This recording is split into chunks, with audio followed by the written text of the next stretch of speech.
तो हमें क्या पढ़ना है, देख लो आज।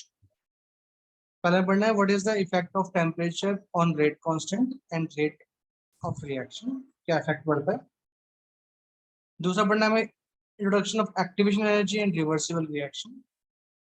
फिर पढ़ना है हमें relation between activation energy and rate constant, इसको बोलते हैं आप आर्हेनियस इक्वेशन बोलते हैं। And last what is the effect of catalyst on rate constant, और फिर उसके बाद एनसीईआरटी क्वेश्चंस। ठीक है, तो पहला फर्स्ट हेडिंग लिखिए हमने आपके effect of temperature on reaction rate. तो मैं बताया था आपको, जब बताया था फैक्टर्स में, अगर हम टेम्परेचर को कितना बढ़ा दें भाई, रिएक्शन का रेट डबल हो जाता है।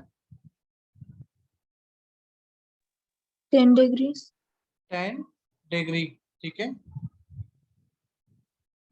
बेटा एक बार दोबारा ज्वाइन करें एक बार। किस गिफ्टी, किससे आपको स्क्रीन दिख रही है?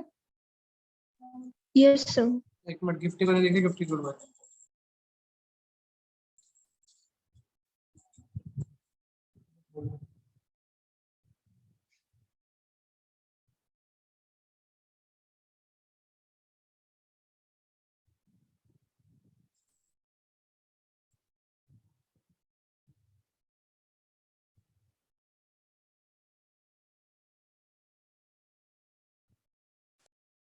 अब दिख रही है? Yes sir. ओके, तो लिखिए heading effect of temperature on reaction rate. ठीक है, सही बताया आपने। With increase in the temperature, rate also increase.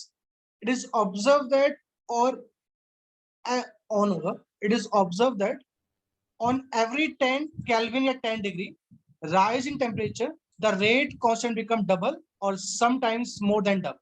मतलब मेनली क्या होता है, ऑप्शन में आएगा आपसे क्या होता है, तो डबल लिख के आएंगे आप। ठीक है, तो जब भी आप क्या करते हो, टेम्परेचर को 10 डिग्री या 10 केल्विन बढ़ा देंगे तो आपके रिएक्शन रेट ऑलमोस्ट क्या होता है, डबल हो जाता है।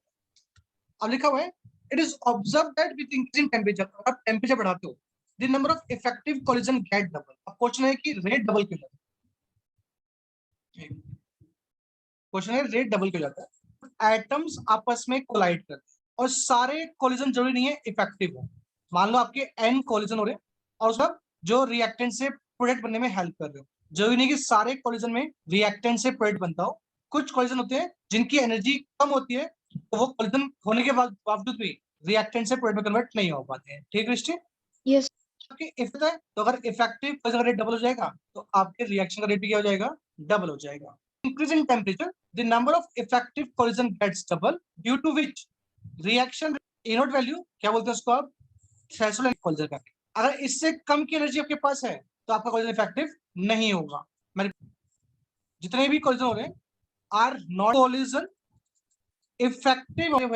मिनिमम एनर्जी होती है कोलिजन करने के बाद, तो वो कोलिजन इफेक्टिव रहेंगे। अगर उनसे कम आ रही तो इफेक्टिव नहीं कहलाएगा। क्लियर बेटा, गिफ्टी क्लियर? Yes sir. बेटा यस आवाज कट रही है आपकी? Yes sir. ओके, तो लिखा है that temperature dependent by Arrhenius equation. आप जो टेम्परेचर डिपेंडेंट है वो आप आर्हेनियस इक्वेशन से आराम से एक्सप्लेन कर सकते हैं। तो अगली हेडिंग है फिर हमने आर्हेनियस इक्वेशन क्या है, तो वहीं से आपके पास आएगा एक एक्टिवेशन एनर्जी नाम आएगा आपके पास। तो लिखा है Arrhenius provide it's physical justification and interpretation. उसने एक इक्वेशन दी क्या आपकी, K इज इक्वल टू और माइनस ई बाय आर। यहाँ पे K क्या है आपका, rate free, also called frequency factor. Activation energy है, आर आपका गैस कांस्टेंट है और टी आपका टेम्परेचर है, किस टेम्परेचर पर रिएक्शन कर रहा है। तो आपने रिएक्शन को बताना चाहिए। मान लो ये क्या है आपका, ये आपका रिएक्शन कोऑर्डिनेट है, मतलब आप कहाँ जा रहे हो, सड़क का बात है बच्चों, याद है पढ़ाया था आपको कहाँ पे, थर्मोडायनेमिक्स के अंदर। यहाँ पे रिएक्टेंट है, बनते हैं बोलते हैं एक्टिवेटेड कॉम्प्लेक्स। एक्टिवेटेड कॉम्प्लेक्स तक जो एनर्जी होती है इसी को बोलते हैं एक्टिवेशन एनर्जी। रिएक्टेंट से लेके जो एक्टिवेटेड कॉम्प्लेक्स तक एनर्जी है उसे बोलते हैं क्या आप लोग, एक्टिवेशन एनर्जी बोलते हैं। ठीक है, अगर इससे कम की एनर्जी आपके पास होगी तो क्या आप प्रोडक्ट तरफ मूव कर पाओगे भाई? No sir. और यहां से लेके enthalpy is called enthalpy change, और यहां से लेके यहां तक जो ऊपर तक एनर्जी है, जीरो से एनर्जी बोलते हैं। तो आपको मिनिमम इतनी ही चाहिए। अगर इतनी एनर्जी नहीं होगी तो आपका कोई भी कोलिजन इफेक्टिव नहीं कहलाएगा। बात समझ में आ रही है? Yes, sir. तो रिएक्टेंट के पास इतनी एनर्जी थी, तो आप बोल सकते हैं जितनी, उसमें से क्या करते हैं आप, थ्रेशोल्ड की एनर्जी जो निकल के आता है वो निकल के आता है क्या आपका, यहाँ तक क्या है आपकी रिएक्टेंट की खुद की एनर्जी है, तो threshold minus reactant is called activation energy. Clear है कि नहीं? Yes, sir. तो क्या लिखा पड़ेगा? कह रहे हैं यहाँ पे ए जो है वो क्या है, आइनेस फैक्टर, एक्सपोनेंशियल फैक्टर बोलते हैं। ये क्या होता है, कांस्टेंट होता है स्पेसिफिक टू पर्टिकुलर रिएक्शन, मतलब हर रिएक्शन के लिए क्या होता है, इसके पे एक वैल्यू होती है। इसलिए ए की अपनी वैल्यू, ऐसी कोई रिएक्शन होगी उसके लिए ए की वैल्यू कुछ और होगी बट कांस्टेंट होगी एक पर्टिकुलर टेम्परेचर। आर क्या आपका गैस कांस्टेंट है। तो समझा रहे रिएक्शन कैसे है, तो दिखाता हूँ, होल्ड रखिए। मतलब ये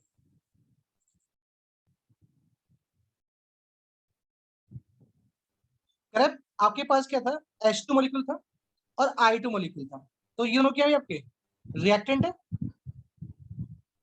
ओके, H2 प्लस I2 ये बना क्या रहे हैं तो मिलके H2 I2 2HI.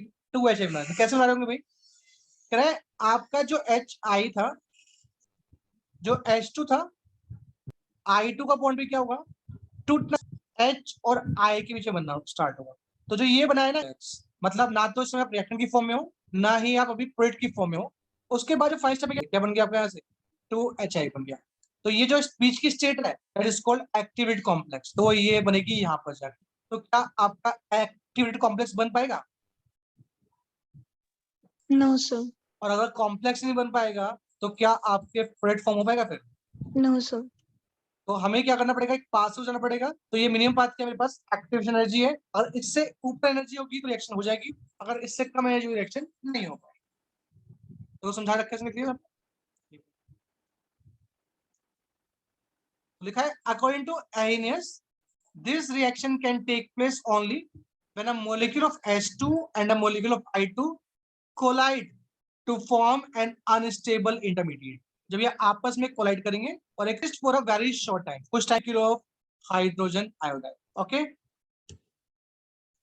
तो लिखा हुआ है Yes, sir. The energy required to form this intermediate called activated complex and is known as activation energy. क्या जो इंटरमीडिएट तक एनर्जी है उसको बोलते हैं आप एक्टिवेशन एनर्जी। ठीक है यहाँ तक? तो ये समझ में आ गया पूरा आपका? ये क्या आपका इस तरह से, ठीक है, बन गया चेंज एंथैल्पी बोलते हैं। और यहाँ से लेके यहाँ तक पूरा क्या है आपका Threshold. Threshold energy. ठीक है, Yes, sir. नेक्स्ट इसके बाद है activation energy and reversible reaction.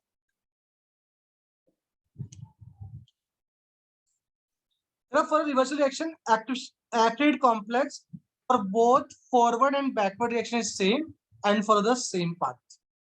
Reversal reaction के लिए एक्टिवेटेड कॉम्प्लेक्स सेम रहेगा फॉरवर्ड के लिए, बैकवर्ड के लिए, तो आपकी एक्टिवेशन एनर्जी भी सेम रहेगी।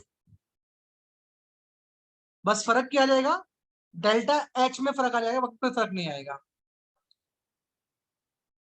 और reversal reaction activated complex for the same path. ठीक है, तो यहाँ पे ये आपका ये होगा, यहाँ पे आपका ये आ जाएगा। एक्सोथर्मिक है तो बैकवर्ड करेगी आपकी एंडोथर्मिक हो जाएगी। ठीक है भाई, Yes. बस यहाँ पे गड़बड़ कर दिया, बैकवर्ड जा रहे ना। ठीक है, सर इसमें एंथैल्पी मतलब हाँ सर इसमें वो सेम पाथ फॉलो करता है तो एंथैल्पी कैसे आता है? यहाँ पे देखो ना, यहाँ पे ये डेल्टा एच है, ये तो डेल्टा एच देखो दोनों सेम है कि नहीं है। बस यहाँ पे क्या है, डेल्टा एच तो वो क्या होता है, H P minus H R होता है, प्रोडक्ट माइनस रिएक्टेंट होता है। Sorry, यस उल्टा बोल दिया।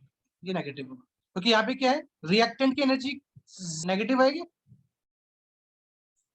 यस सर और यहाँ पे क्या है, प्रोटम है, तो यहाँ पे डेल्टा एच क्या आएगा, पॉजिटिव आएगा, तो रिएक्शन क्या होगी, एंडोथर्मिक होगी। ठीक है, यस सर डाउट अब?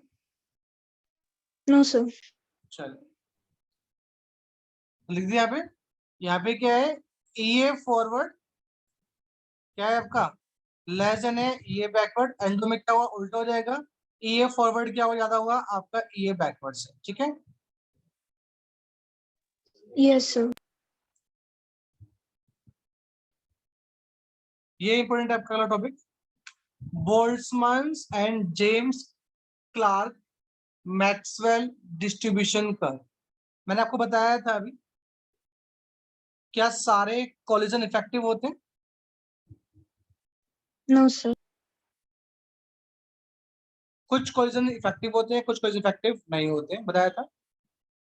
जिनकी एनर्जी क्या होगी, मिनिमाइज ज्यादा होगी, वो क्या कहलाएंगे, इफेक्टिव कहलाएंगे। अगर कम होगी तो इफेक्टिव कोलिजन नहीं कहलाते। तो बोल्ट्जमैन ने उसी के रिस्पॉन्ड में क्या रहा है, कर्व बना के दिखाया। क्या दिखाया, समझिए इसको। According to them the distribution of kinetic energy may be described by plotting the fraction of molecule Na by Nt with a given kinetic energy versus kinetic energy। मतलब क्या रहे, आपके पास total number of molecules with energy. जैसे बोलूं मेरे पास 10 है 5 kilo joule, 3 की मैंने मान ली कितनी है 7 किलो जूल, और 5 की कितनी है 10 किलो जूल। 2 है, 3 वाले कितना के पास, सॉरी 7 किलो वाले कितने, 3 है। इसकी एनर्जी कितनी है, इसकी कितनी कितनी एनर्जी है, ठीक है भाई। Yes sir. 10 मॉलिक्यूल में से 2 की एनर्जी कितनी है 5 किलो जूल है, 3 की कितनी है 7 किलो जूल है, 10 में से 5 की बाय एनटी। रिपीट कर दो, सुन लो।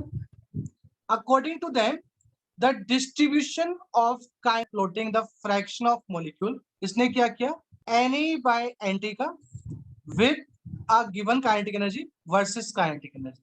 Na क्या है, कितने मॉलिक्यूल की कितनी काइनेटिक एनर्जी है, और N2 क्या हो गया आपका टोटल एनर्जी, एंड ET है टोटल नंबर ऑफ मॉलिक्यूल। तो इसका कर्व कुछ इस तरह से मिला, कुछ इस तरह। मैक्सिमम हाइट है, मैक्सिमम हाइट पे जो एनर्जी होती है इसको बोलते हैं आप मोस्ट प्रोबेबल काइनेटिक एनर्जी। आपके ज्यादातर मॉलिक्यूल लाई कर रहे हैं ना भाई,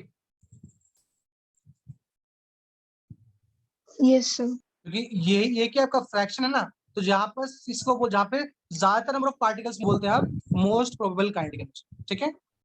और मान लो यहाँ पे आपकी एनर्जी है, ये आपकी, अगर इस एनर्जी से ऊपर एनर्जी होगी तो आपका कोलिजन इफेक्टिव कहलाएगा, अगर कम होगी तो इफेक्टिव नहीं कहलाएगा। मतलब इस सारे के सारे क्या होंगे, रिएक्टेंट से प्रोडक्ट में कन्वर्ट हो रहे हैं।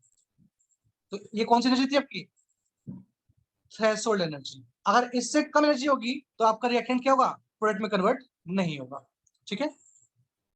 देखो समझो, ये ग्राफ बनाया है इसने, फ्रैक्शन मॉलिक्यूल, तो यहाँ पे क्या हो गया, Na by Nt हो गया versus kinetic energy.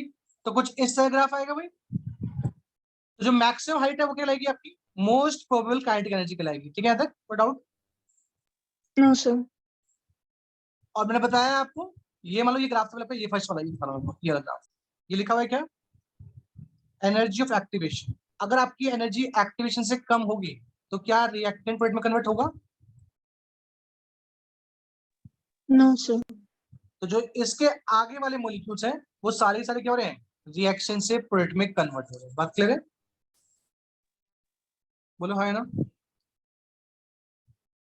Yes sir. अब एक चीज और, ये था, ये कव था आपका पहला जो कव है, ये वाला जो आपका टेम्प, जो आपका जा रहा था कहाँ पे, रिएक्टेंट से प्रोडक्ट में कन्वर्ट हो रहा था, है ना भाई? होती है नहीं होती भाई? Yes sir. तो अगर आप टेम्परेचर बढ़ाओगे तो काइनेटिक एनर्जी मॉलिक्यूल की बढ़ेगी नहीं बढ़ेगी? Yes sir. तो मान लो जो मॉलिक्यूल यहाँ पर था, ये वाला यहाँ पहुंच जाएगा, ये वाला यहाँ पहुंच जाएगा, पहुंचेगा नहीं पहुंचेगा से? Yes sir. तो जब मैंने टेम्परेचर क्या किया, 10 डिग्री एक्स्ट्रा बढ़ाया, तो आपका जो मोस्ट प्रोबेबल, बट आपका जो कर्व था वो आगे पहुंचा कि नहीं पहुंचा? तो आपका जो इफेक्टिव कोलिजन पार्ट था वो लगभग डबल हुआ कि नहीं हुआ? तो क्या होगा, आपका रिएक्शन रेट डबल होगा या नहीं होगा? Yes sir. तो दिखा रहा है this area which react eight T+10। तो अगर आपका मॉलिक्यूल्स बढ़ेंगे तो आपके रिएक्शन का रेट भी क्या हो जाएगा, इंक्रीज हो जाएगा, ठीक है। Yes sir. देखो सब कुछ लिखा हुआ है, पढ़ेंगे एक बार। The peak of the curve, जो कर्व की पीक है वो किसके कॉरस्पॉन्ड है भाई, जो कर्व की पीक है किसके कॉरस्पॉन्ड है? Most probable kinetic. क्योंकि ज्यादातर मॉलिक्यूल कहाँ लाई कर रहे हैं, इस पॉइंट पे लाई कर रहे हैं, तो इसको बोलते हैं most probable kinetic energy. The peak of the curve correspond to the most probable kinetic energy when the temperature is raised. क्या लिखा है, the maximum of curve move to the high energy value and the curve broaden out. देखो ये curve था, वो थोड़ा सा क्या हो गया, पहले इतना हो गया, तो कर्व ब्रॉड हुआ कि नहीं हुआ? Yes, sir. तो लिखा +10 clear energy value and a curve broaden out, increasing the temperature of the substance energy greater than the EA curve at T+10. The area greater than activation energy gets doubled, leading to a doubling the rate of the reaction. समझ में आया कि नहीं आया? Yes, sir. क्योंकि आप temperature बढ़ाते हो तो आपका कर्व क्या हो रहा है, ब्रॉडन हो रहा है, और कर्व अगर आपका ब्रॉड हो रहा है तो मतलब क्या आपके पास नंबर ऑफ पार्टिकल्स कोलिजन जिनकी एनर्जी एक्टिवेशन ज्यादा है वो डबल हो रहा है, तो इसलिए आपका रेट भी डबल हो रहा है। ठीक है Gifty? Yes, sir. History clear है? हिस्ट्री क्लियर है बेटा? Yes, sir. चलिए नेक्स्ट आपका आयनियस इक्वेशन फॉर एक्टिवेटिंग एनर्जी ईए। तो हमने इसकी इक्वेशन पढ़ी थी भी, कौन सी पढ़ी थी हमने? K is equal to A ई की power minus E A by R T पढ़ी थी। K प्रोपोर्शनल आ Yes, गया sir. E minus E A by R T होगा भैया, जिसकी एक्टिवेशन ज्यादा होगी उसकी K की वैल्यू भी क्या होगी, ज्यादा होगी। ठीक है अदर? Yes, sir. तो ऐसे क्या आ गया आपके पास, K equal to A E minus E A by R T. A क्या हो गया आपका, frequency vector, pre expensive factor या आयनियस फैक्टर बोल सकते हैं उसको। उसकी वैल्यू कांस्टेंट होगी पर्टिकुलर रिएक्शन के लिए। ए इज कांस्टेंट, क्या बोलते हैं, frequency factor, pre expensive factor, and is number of binary molecules collide per second per liter taking natural log।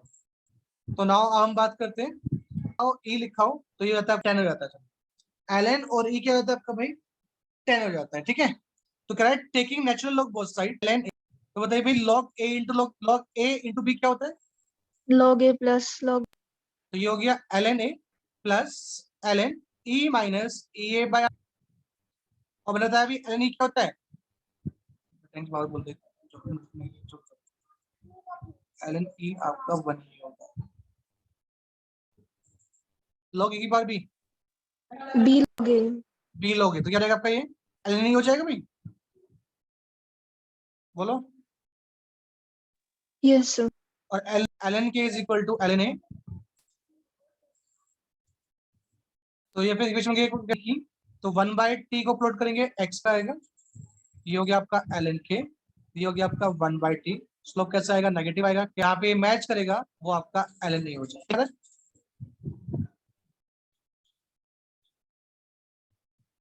बोलो।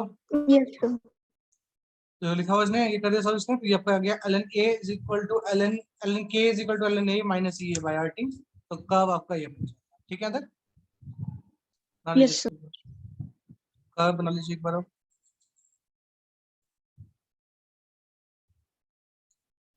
और इसको अगर मैं नॉर्मल लॉग के minus E A by R T 2.33 से डिवाइड कर दीजिए, तो हो जाएगा minus E A upon 2.33 R T. ठीक है, तो अगेन क्या हो गया, ये y is equal to X plus C हो गया, जहां पे स्लोप पहले आपके पास minus E A by R था, अब हो जाएगा माइनस आर, और ये आपके पास हो जाएगा लॉग ए। ठीक है,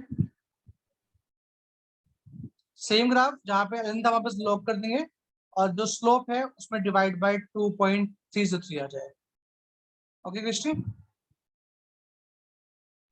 Yes, sir. नोट कर लो इसको।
डन।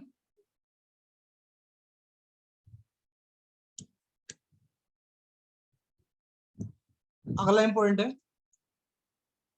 अगर पूछेगा आपसे कि आपके पास कोई टेम्परेचर था, तो बोलेगा कोई टेम्परेचर टी, आपका T1 रखा हुआ, T2 रखा हुआ, K1 रखा हुआ, K2 आपसे पूछता है, तो उसके लिए हम एक फॉर्म बनाएंगे जो हमने एनएस इक्वेशन बनाई है उसका यूज कर। तो भाई ये आपकी एनएस इक्वेशन है कि नहीं है? यस बोलो। सर। तो जब आपका टेम्परेचर T1 होगा तो आपकी इक्वेशन ये बन जाएगी, ln K1 is equal to minus EA by R T1 plus ln A बनेगी। और ये क्या होता है, रिएक्शन के लिए फिक्स वैल्यू है, चाहे वो किसी भी टेम्परेचर पे हो, आपका एक वैल्यू फिक्स रहेगी, चाहे वो T1 पे हो चाहे T2 पे हो, एक वैल्यू फिक्स रहेगी। क्लियर यहाँ तक? Yes sir. तो एट टेम्परेचर T2 आपका फॉर्मूला ये बन जाएगा। Yes sir. तो कह रहा है इक्वेशन 2 को सब्ट्रैक्ट कर दो इक्वेशन 1 से, सब्ट्रैक्टिंग इक्वेशन 2 बाय इक्वेशन 1, तो क्या हो जाएगा भाई आपके पास, ln K2 minus ln K1 is equal to, कैसे, ये आपके पास minus minus AR T1 plus ln A। Clear यहाँ तक? Yes sir. तो माइनस साइन हटाओगे तो ये जो AR T1 है ये वाला पार्ट प्लस में हो जाएगा, और जो पीछे वाला है ln वाला पार्ट वो क्या हो जाएगा आपका, ये माइनस में हो जाएगा। ठीक है, है ना? बोलो। Yes sir. तो ln A से ln A कैंसिल, माइनस में क्या है EA बाय R T2 है। क्लियर याद है?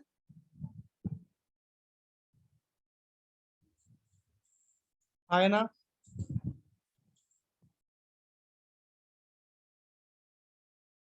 हिस्ट्री क्लियर है? Yes sir. गिफ्ट क्लियर है? Yes sir. तो यहाँ से आपने EA बाय R कॉमन निकाल दोनों में से, बचा क्या, 1 by T1 minus 1 by T2। ठीक है याद है? Yes sir. तो यहाँ से आपका, अगर आपने पढ़ा था अभी ln क्या नहीं होता है, बोलो। Yes sir. तो ये इधर से इधर जाएगा, तो फॉर्मूला क्या जाएगा यहाँ से, log K2 by K1 is equal to EA upon 2.03 R 1 by T1 minus 1 by T2, और आप एलसीएम ले लोगे। क्लियर है? Yes sir. तो ये वाला है, इनके ऊपर न्यूमेरिकल आएंगे और न्यूमेरिकल करना पड़ेगा। ठीक है, यस सर। तो फॉर्मूला कॉपी कर लो आप, कैसे ड्राइव किया आपने फॉर्मूला, ये थी कि आप आर्हेनियस इक्वेशन थी, उसका आपने यूज करके दो अलग अलग टेम्परेचर पे K1 K2 का रिलेशन निकाल दिया। ठीक है, यस सर। कॉपी कर लीजिए।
डन।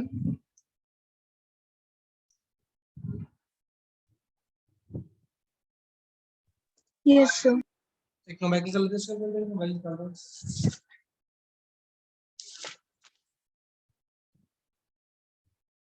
देखो क्वेश्चन लिखो इसके ऊपर, किस तरह क्वेश्चन आएगा। देखो आपके पास यस सर। इन 5 में एक्टिवेशन एनर्जी फाइंड करना होगा, या एक्टिवेशन एनर्जी गिवन होगा, K1 गिवन होगा, T1 गिवन होगा, T2 गिवन होगा, K2 फाइंड करना होगा। ठीक है, 8.31 केवल वैल्यूज करेंगे बार की, 8.314 10 की पावर और 8.314 जूल पर केल्विन पर। ठीक है,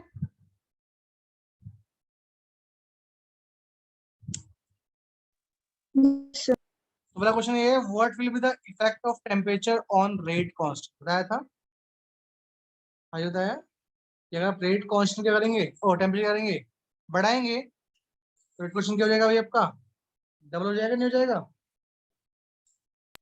Yes, sir.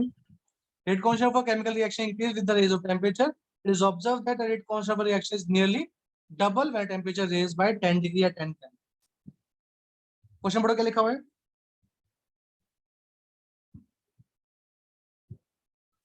हाँ जी पढ़िए। The rate of the chemical reaction doubles for an increase of 10 Kelvin in absolute temperature from 298 Kelvin. Calculate activation energy. क्या डबल हो रहा है,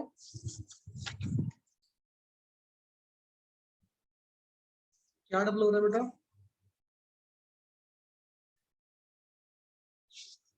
हेलो। सर आवाज नहीं आ रही। हाँ सर आपने क्या बोला, सुनाई नहीं दे रहा था। क्या डबल हो रहा है पूछ रहा हूँ मैं। टेम्परेचर। टेम्परेचर डबल हो रहा है, नहीं sir, rate of the reaction. Rate of the reaction double हो रहा है ना, ठीक है। यस। कब, जब टेम्परेचर कितना बढ़ा रहे हो, टेम्परेचर कितना बढ़ा रहे हो बेटा, 10 केल्विन। तो पहले कितना कर दिया, 390। कितना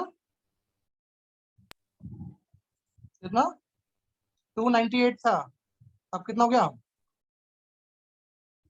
सर 30। 308 के। तो जब टेम्परेचर आपका T1 था, तो जो K1 था हमने मान लिया कि रिएक्शन का अगर रेट डबल होगा तो के भी क्या होगा आपका डबल होगा कोई, तो K2 क्या 2 किया जाएगा नहीं आ जाएगा बोलो। Yes sir. तो फॉर्मूला क्या लिखवाया था मैंने आपको,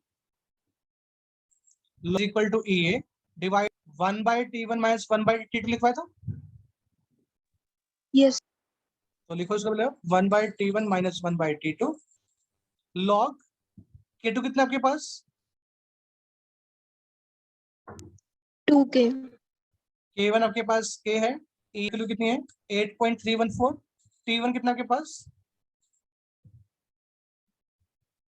T1 बोलो 290। 298 माइनस T2 308। तो ये कैसे कैंसिल हो गया क्या, आप ये वैल्यू आप याद रखना क्योंकि ये वैल्यू आप जब सॉल्व करोगे तो आपको बार बार इंटू करना पड़ेगा, तो आप याद ही कर लेना कि इनका इंटू कितना हो रहा है 2.33 इंटू 8.314, तो ये आएगा 19.147। इसको याद कर लेंगे आप कि आपका 2.3 आपने कितना आएगा भाई 308 माइनस 298 आएगा नहीं आएगा बोलो, ये लिखा था T2 माइनस T 298 इंटू 308 है ना, यस बोलो है ना। सर। तो आपका लॉग टू कितने जाओ इधर, तो इंटू में कितना आ गया इंटू 308 डिवाइड बाई ए आ जाएगा, बोलो क्लियर करिए। Yes sir. तो सिर्फ एक ही काम करना है इसमें क्या, कैलकुलेशन, बाकी कुछ नहीं करना है, बाकी तो आपको सिर्फ फॉर्मूले पुट करना है, आपका आंसर निकलना है उसका। तो मेन जो 3 नंबर क्वेश्चन आएगा, तो 3 नंबर किस बात के हैं, कैलकुलेशन के हैं, ठीक है भाई। तो ये 97.38 किस में आया ये, जूल में आएगा क्योंकि मैंने ये वैल्यू पुट की थी, किसे पुट की थी, यस सर। देख सकते हैं इसको कितना 5.52 पॉइंट, डाउट किसी को, नो सर। कॉपी कर लीजिए क्वेश्चन का आंसर।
कॉपी कर लिया?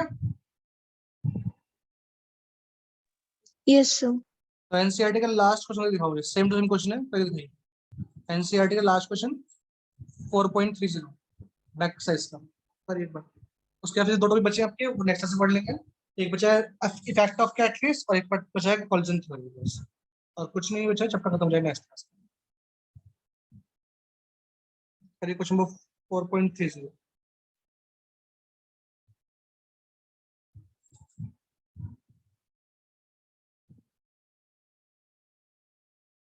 वो क्वेश्चन रीड करके दिखा देने पर क्या है, स्टार्टिंग में रीड कर दो एक बार।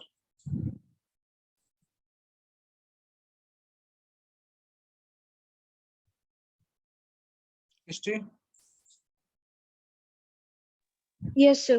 Read करना. बोलो। Okay, sir. The rate of a reaction quadruples when the quadruple temperature मतलब? changes 4 times. बस ठीक है, करिए।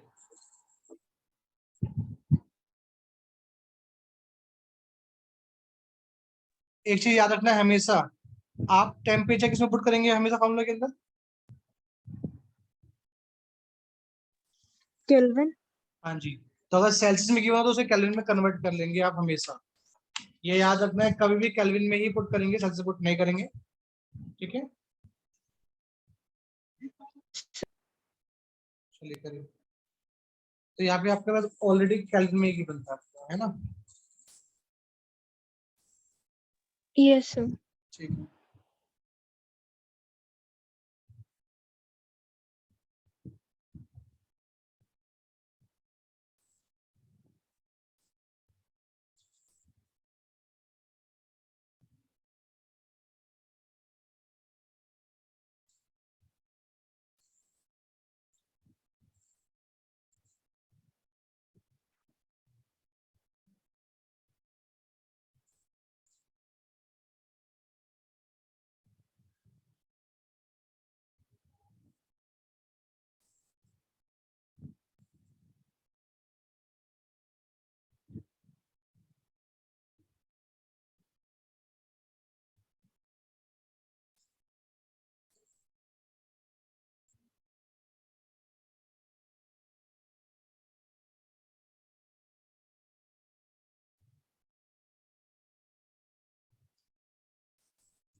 सर आंसर आ रहा है 52.854 किलोजूल्स पर मोल। बिल्कुल सही है।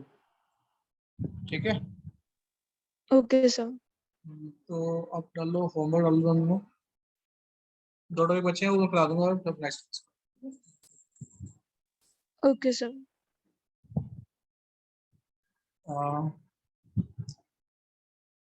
एग्जाम्पल 4.9 4.10 तो दोनों क्वेश्चन हो गए। ठीक है, then उसके बाद बैक एक्सरसाइज में क्वेश्चन नंबर हो जाए तो ठीक है, मैं करा दूंगा। ठीक है, ओके सर। नेक्स्ट सेशन में दो टॉपिक रह गए हमारे, एक रह गया इफेक्ट ऑफ कैटलिस्ट, दूसरा रह गया हमारा पॉइजन थ्योरी। मतलब आधे घंटे का होगा, आधे घंटे निपटा के क्वेश्चन नंबर कर लेंगे वो लोग। ठीक है, चलिए yes bye sir. Bye. Bye thank you sir. Bye.